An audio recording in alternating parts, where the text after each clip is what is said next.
Hey guys, welcome back to my channel. It's me, Brittany the actress, and today I'm just going to be telling you my BBL story. And my BBL story it wasn't a good one. It really wasn't a good one. That's why I had to have a second surgery to fix what the doctor didn't. And yeah, so if you want to know more, stay tuned.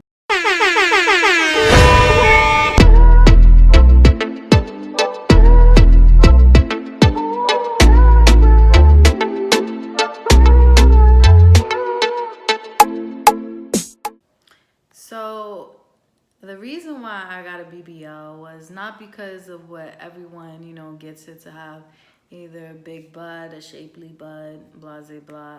The reason why I got my BBL was when I was younger, when I was 7 years old, I was in an extremely bad car accident. And unfortunately, this car accident, it left one of my legs, it left my right leg crushed and my right hip crushed. So what that did was it made one butt cheek smaller than the other. So my left butt cheek was normal and my right one was smushed in and small. So I always felt insecure about that, and I always felt like I was, in a sense, like an exhibit. Like I used to wear baggy sweats so nobody could see, or I would wear stuff like shirts to cover it up. So it was very bad growing up with that, because I was always constantly looking at my body and hating it. I didn't necessarily get made fun of because of that, but I just hated my body and I hated how I look.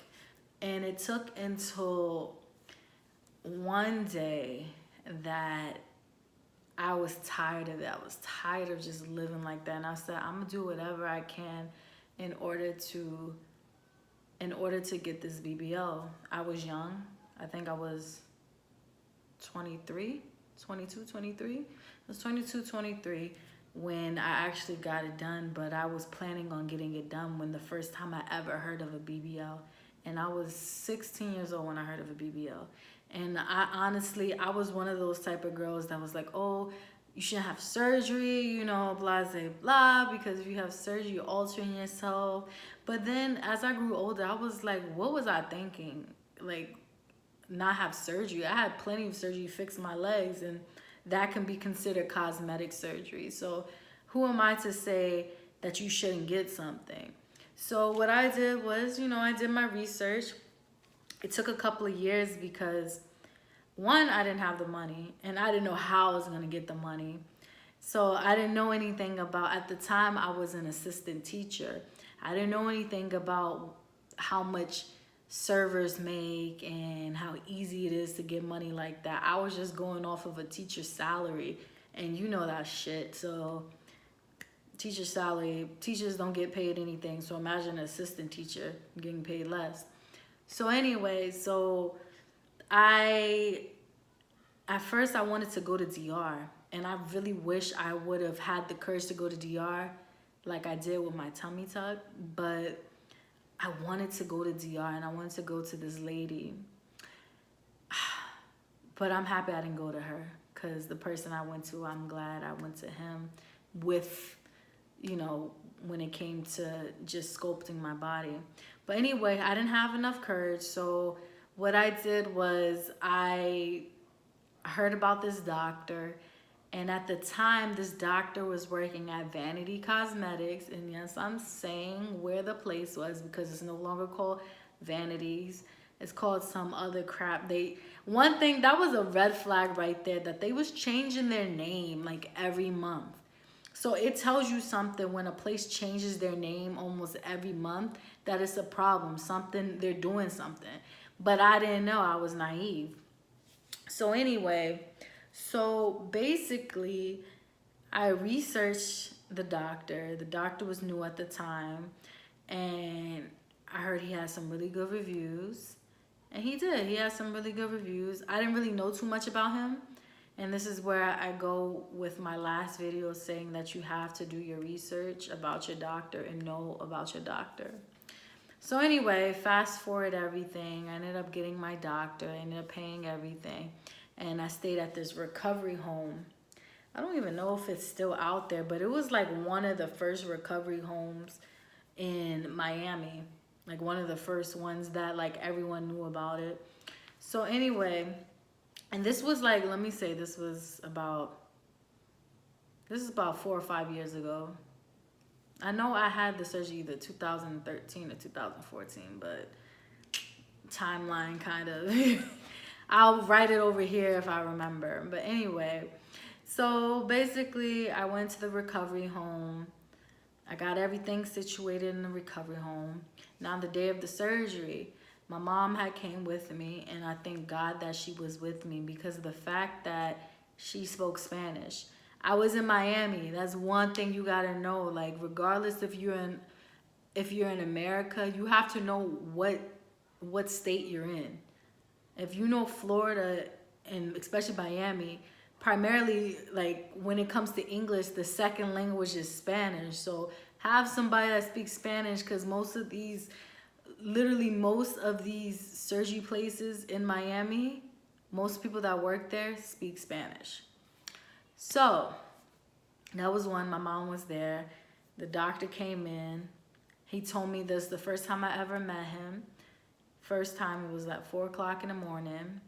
And so what happened was I was there before him, which wasn't really a problem because I was the only one having surgery that day. So I really didn't care, but I was just hungry. So he gave me a piece of paper, or his assistant gave me a piece of paper and said, wrote down everything. So I wrote down everything, and then he asked me before a little bit, actually, pause. Sorry, let's rewind. The day before I had surgery, I met the doctor, and the doctor asked me, what shape do you want as the booty? He said, do you want a pear shape? Do you want an apple shape, or do you want an orange shape? And the pictures that I had showed him of how I wanted to look was of an orange shape. So he was like, all right, boom, orange shape, you got it. Now, I told him, I said, but my primary, like, one thing that I want to really tell you and I really want you to focus on is my right butt cheek. I want it to be the same size as my left one. I don't care how you make it, just make it the same size. And he was like, all right, boom, I got you. I was like, all right, fine, I'm happy. I'm like, yeah, blah, blah, blah. So next thing you know, the next day, let's go back. The next day, I get marked up, and I remember specifically, and let me tell you one thing. Let me just tell you something is going to fit into the story. So when I sleep on my right side. Now, my right side is the side where my butt cheek is smaller than my left. So I sleep on that side. Like, no matter what, I'm always positioned on that side. And I think the reason being is because when I was in the car accident, that's the side I had to lay on. And that's the side that was the weakest. So I didn't really, yeah. So anyway, so I remember the lady, it was a nurse, she had put the anesthesia in me, and she was counting down, talking, like counting to 10, and I was knocked out.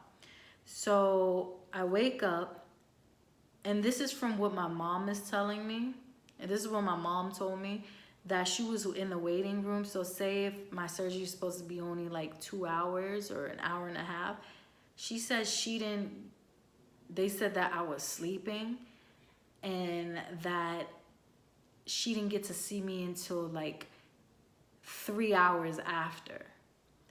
So when she saw me sleeping, and when she saw that the nurse came up to me while she was there, she said that they turned me over. And when they turned me over, my mom saw that my right butt cheek was still smaller than the left, but it was very small.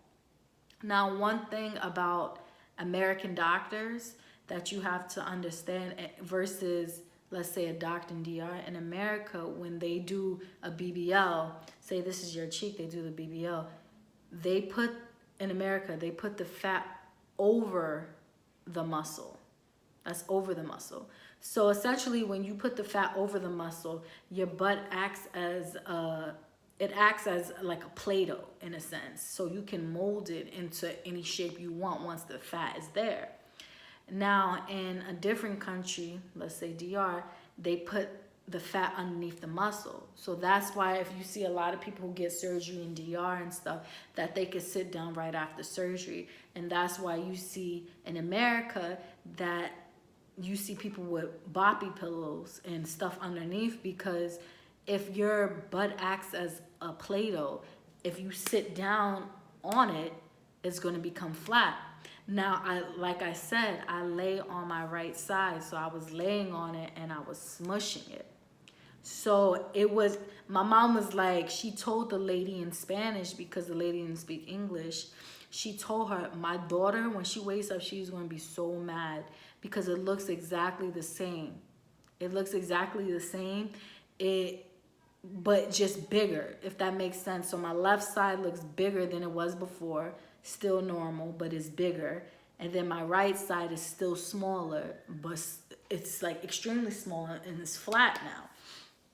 So the nurse, she said, oh, okay. And she said, okay. So she saw, she was like, oh my God, like, oh, like it's smaller. So what she did was, my mom told me she literally took my butt and just started sculpting it and molding it until it resembled the left side.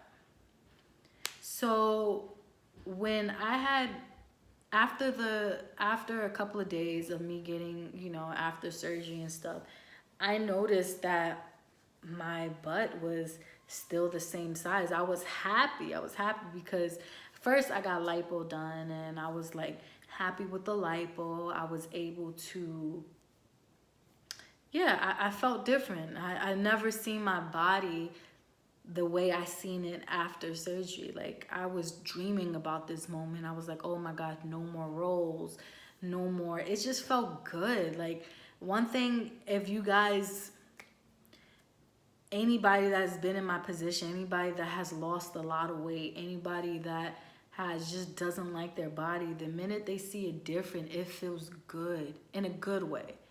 It feels like everything is worth all this pain.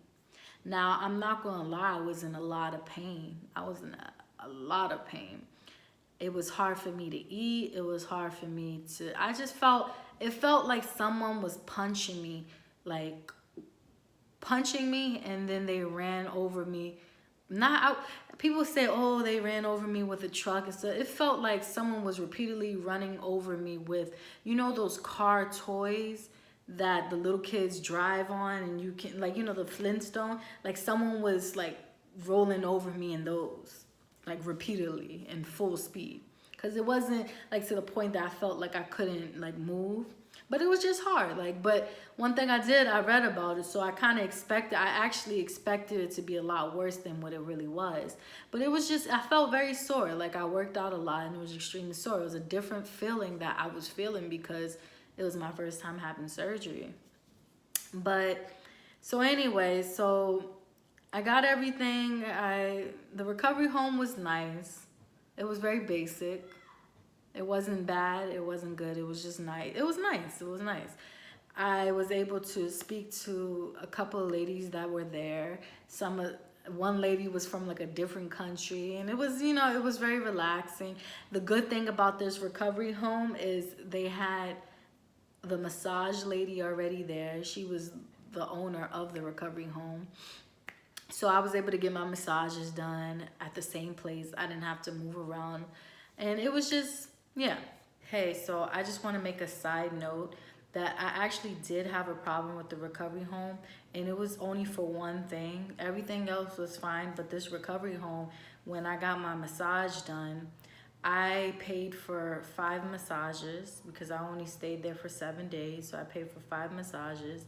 And the first time I got my massage done, I felt her tug a little bit on my drain.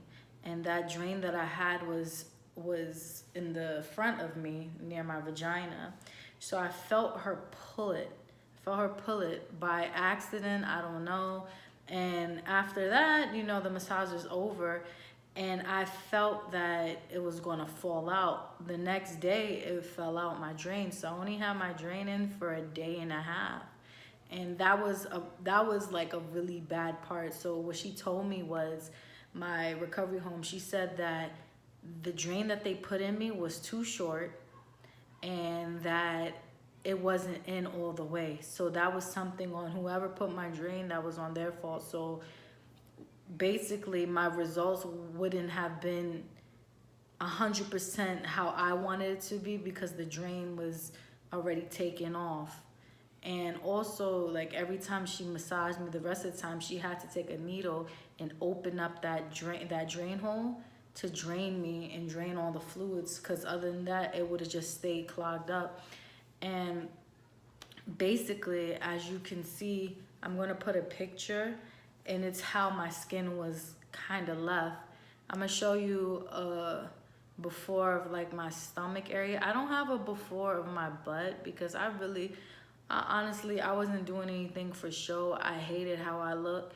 But I do have a picture of my stomach, how it was before and after. He did a good job on my stomach, but what happened was, after everything was done, it was just my skin was left like really uneven. It was sloppy. It was just, I wasn't feeling it. So that's why I got a tummy tuck. But on to the next part. Sorry, just had to do a little, I had to tell y'all that. So after me coming home and stuff like that, I still noticed that my butt was still the same. And I was so upset. I was so upset because, one, my butt was still the same, and two, I didn't realize my doctor put my lipo scar, not my lipo scar, my lipo scars too, but I didn't like how he put my BBL, where he put my BBL scars. One, he put it on the top of the butt. And that's one thing I noticed too. A lot of American doctors, they put it on the top of the butt. And you normally don't see that in different countries. In different countries, they usually put it in the crack. Like on the top part of the crack, that's where they usually put their incisions. But I had a scar. I had 2 scars on the top of my butt, which I hated because I didn't even realize they were there, because I was fully able to turn around. Like, I was able to wipe my ass and stuff, but to fully turn around and look down, that's when the way he positioned, I couldn't really see it. So I ended up feeling irritated, and I was scratching it. And I ended up having to pull it out myself because I didn't even know what it was. I was so afraid and I was so scared. I didn't know he put the incisions underneath my ass too, like in the cheek area. So mind you, my butt got bigger and I can't really see underneath. So I was irritated scratching that and didn't realize that I had stitches there. I was never told that where I should clean my incisions. I didn't even know it was there. And on top of that too, I didn't know I had stitching from the lipo mark underneath my breast. And that got irritated too, because I didn't realize it was there. I didn't realize I had a scar in the middle of my back down below. And to this day, that stitching is still inside because my wound grew over the stitches. That's how irritated my body was. And my body was rejecting these stitches. And yeah, that was a horrible sight. I was able to fix it with putting some cream on it, but that's something that I was so livid. But I was more livid about the size of my butt. Now, everything looked nice. My stomach, I felt, was like flat enough, as flat as it could get in America. If you know, going to DR, you can get lipo and they suck you dry. But America, I don't know. You know what I think American doctors do? What I think they do is, when they do lipo, they do as much as they expect people to want, I guess, if that makes sense. But they leave just enough so you can go, just enough fat, just enough everything, just so you can go back to them and get a tummy tuck, or if you go back to them and to get more lipo. So they kind of set you up to go back to them. And that's one thing I don't like, because in DR, they tell you already from the get-go, you're gonna need a tummy tuck. You 300 pounds, your stomach is like that, it look like that, you're gonna need a tummy tuck. You're not gonna need lipo. Yeah, you could get lipo, or you can even be like, I swear in DR they throw tummy tuck at you. You could be like 10 pounds overweight and they say you need a tummy tuck. They always do that. But anywho, yeah, so basically my butt was still smaller than the other. And I was, at this time, I knew it wasn't going to change because I was post-op. Like, I was 3 months in, 4 months, and I just knew. Like, I had a feeling it wasn't. It's still, to this day, it's still smaller than the other. And I always have, like, I always get really, how do I say it? I really get, like, you know, my self-esteem goes low sometimes. Like, I still feel like I can't wear jeans that I want to wear because I feel like you can really see it. I'm going to show you guys either a picture or video of how it looks right now. So as you can probably see, it looks smaller. Like, I know how to mask it and I know how to fix it around. I know later on, maybe throughout life, I might do the surgery to fix it again. However, I'm going to try this workout route and I'm going to see what I can do and how I can actually fix all this. I'm sorry if this is a long story, but I already had this story on my YouTube page, but it's I guess years post-op now, so I can fully give you a good review about it. Would I recommend this doctor if I had to go back? The doctor actually changed everything. Now all these celebrities are going to this doctor now, and I see a lot of women go to him. So would I go back? No, because it's in America and I'll never go back to an American doctor. However, he changed up his whole style. I must have got him I think he was like 3 or 4 years in, like. And I think with when he was in Vanity, it was like his first year in Vanity. So he changed his incisions and all that. He doesn't do the incisions on top of the ass now. So you already know a whole bunch of celebrities are gonna go to him because, you know, he's doing like DR marks. You know what I'm talking about, like incision marks. He's doing like that now. But I will always go back to a different country because I just feel like they do it better. What I want to get next, if I do get anything, is to get rid of my dog ears on my tummy tuck. And that's what a dog ear is. Basically, it's like I'll put a picture, I'll insert a picture of how my dog ears look. Okay guys, here's another update. It's more in depth. Here's my stomach. Now you see right here these little, that doggy ear crap. I think it's a doggy ear. But yeah, there's my current update. And that's basically something I want to do I want to get rid of it because I feel like it just makes my body look awkward and weird. And I don't have that glass shape that I wanted. Like my shape is like boom, and then it has that dog ear, so it makes that flat and then it goes like nicely. So that's something I want to get rid of. I want to start having children soon, so I will, once I get pregnant, I'll be definitely doing videos about pregnancy after a tummy tuck and what happens, but that's, you know, later down on the line. However, I just want to share this story with you guys. Thank you for whomever watched to the end. If you watched midway through, thank you. I appreciate it. Until next time, I'll talk to you guys later, and make sure you subscribe. Make sure you subscribe. God, that is gonna go on some bloopers. Anyway, make sure you subscribe and make sure you follow me on not Facebook, Instagram, sorry. Make sure you follow me on Instagram, and it's Brittany the Actress. And if you have any questions or if you want to know anything else, just let me know and I'll tell you guys. So until next time, peace.